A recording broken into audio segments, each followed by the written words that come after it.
दोस्तों आज हम फिर आए मैथ के एक स्पेशल चैप्टर के साथ। बहुत ही इंटरेस्टिंग चैप्टर है, बहुत ही जरूरी है। वो है संख्याओं के बारे में, यानी कि नंबर के बारे में। वैसे तो नंबर हर किसी को पता है कि नंबर होते क्या है, लेकिन नंबर में भी कई सारी चीजें होती हैं, तो वो आज हम डिटेल से पढ़ेंगे। और अपने इस नई सीरीज में हम स्टार्ट कर रहे हैं बेसिक टू एडवांस मैथ, जिसमें हम बेसिक से लेकर एडवांस तक सब कुछ सीखेंगे। तो सबसे पहले हमने स्टार्ट किया इसमें नंबर यानी संख्या है। तो वीडियो में एंड तक बने रहिए, हम सारे नंबर को क्लियर करेंगे। ये जो हमारे हैं 6th क्लास से स्टार्ट होते हैं और 10th 12th ये चलते ही रहते हैं, तो बिल्कुल भी इग्नोर मत करिए इनको। चलिए देखते हैं।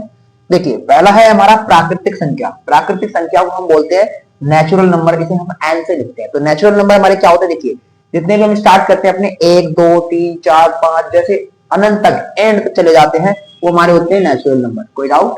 ठीक। दूसरा है हमारा पूर्ण संख्या। पूर्ण संख्या इसको हम बोलते हैं इंग्लिश में अपना होल नंबर। क्या बोलते हैं? Whole number. तो होल नंबर जो होता है बेटा हमारा, वो नेचुरल नंबर से ही बनता है, लेकिन उसके आगे जीरो लगा देते हैं। क्या लगा देते हैं? जीरो। तो जीरो से लेके इंफिनिटी तक जो हमारे जाते हैं सारे हमारे जाते हैं होल नंबर, यानी कि पूर्ण संख्या। समझ आ रहा है? अगला है बेटा हमारा पूर्णांक। पूर्णांक संख्या जो होती है बेटा हमारा, यानी कि इंटीजर्स। इंटीजर्स जो होते हैं हमारे 3 टाइप्स के होते हैं। पूर्णांक संख्या कैसे होते हैं? 3 टाइप्स के, जिसमें हमारा जो होता है एक होता है ऋणात्मक, एक होता है धनात्मक और एक होता है शून्य, यानी कि पॉजिटिव नंबर, माइनस नंबर और जीरो। तो जो हमारी जीरो से एक तरफ चली जाती है प्लस की तरफ, एक तरफ चली जाती है नेगेटिव की तरफ, ये हमारी जो होती है पूर्णांक संख्या होती है, यानी कि इंटीजर्स होते हैं। और ये अनंत तक जाती हैं, एक तरफ प्लस में एक तरफ नेगेटिव में। समझ आ रहा है? ठीक है। अगला है हमारा बेटा परिमेय संख्या। परिमेय संख्या को हम बोलते हैं रैशनल नंबर। क्या बोलते हैं? Rational number. तो परिमेय संख्या जो होती है बेटा वो हमारी क्या होती है, जिसे हम P बटे Q के रूप में लिखते हैं, यानी कि इस फॉर्मेट में लिखते हैं P अपॉन Q के रूप में। और इसकी एक शर्त होती है कि Q जो है अपना, ये Q बराबर नहीं होना चाहिए जीरो के। किसके बराबर नहीं होना चाहिए? जीरो के। तो ये हमारी सारी क्या होती हैं? परिमेय संख्या होती है। डेफिनेशन कैसे कहेंगे कि वह संख्या जिसे हम P बटे Q के रूप में लिख सकते हैं या व्यक्त कर सकते हैं, लेकिन Q बराबर जीरो नहीं होना चाहिए, हमारी परिमेय संख्या होती है।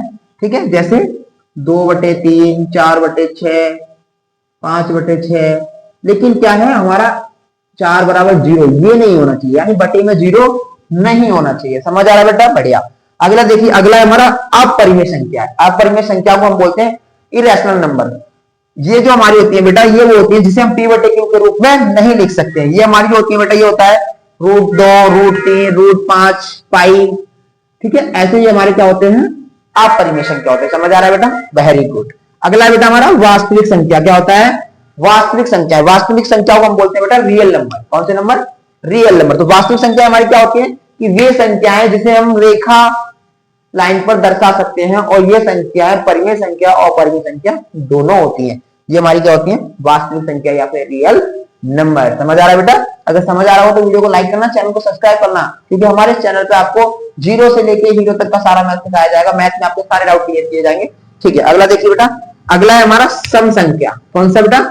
सम संख्या। अगर सम संख्या बोला जाए तो इवन नंबर। इवन नंबर क्या होता है?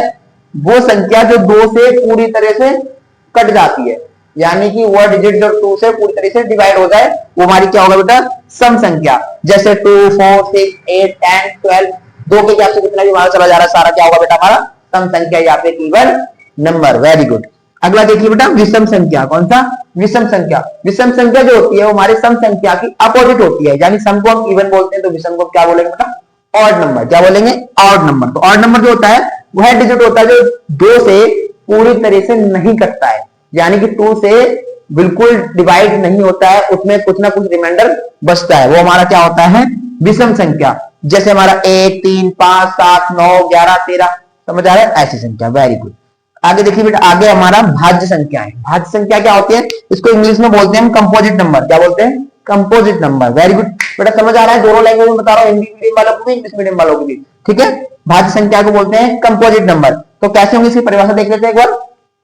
वे संख्याएं जो खुद के पहाड़े में आती हैं और दूसरे के पहाड़े से भी कटती हैं, जिनके गुणनखंड 2 से अधिक होते हैं, यानी वे डिजिट, वे नंबर जो खुद के टेबल से भी कटते हैं और अदर डिजिट के टेबल से भी डिवाइड होते हैं, और जिसके फैक्टर 2 से अधिक होते हैं, वो हमारी होती है भाज्य संख्या या फिर कंपोजिट नंबर। और सबसे छोटी जो हमारा कंपोजिट नंबर है वो 4 होता है बेटा। कितना होता है? 4। यानी कि सबसे छोटी भाज्य संख्या जो होगी वो होगी हमारी 4। समझ आ रहा है बेटा? Very good. अगला देखिए, अगर समझ आ रहा हो तो वीडियो को लाइक करो, शेयर करो। अगला देखिए बेटा, अगला हमारा अभाज्य संख्या। अभाज्य संख्या जो होती है बेटा वो हमारे भाज्य संख्या की उल्टी होती है। तो अभाज्य संख्या को हम बोलते हैं प्राइम नंबर। क्या बोलते हैं बेटा? Prime number. Very good. Prime number क्या होती है? वे संख्याएं जो केवल खुद के पहाड़े में आती है या फिर जिसके गुणनखंड 2 से ज्यादा नहीं होते हैं।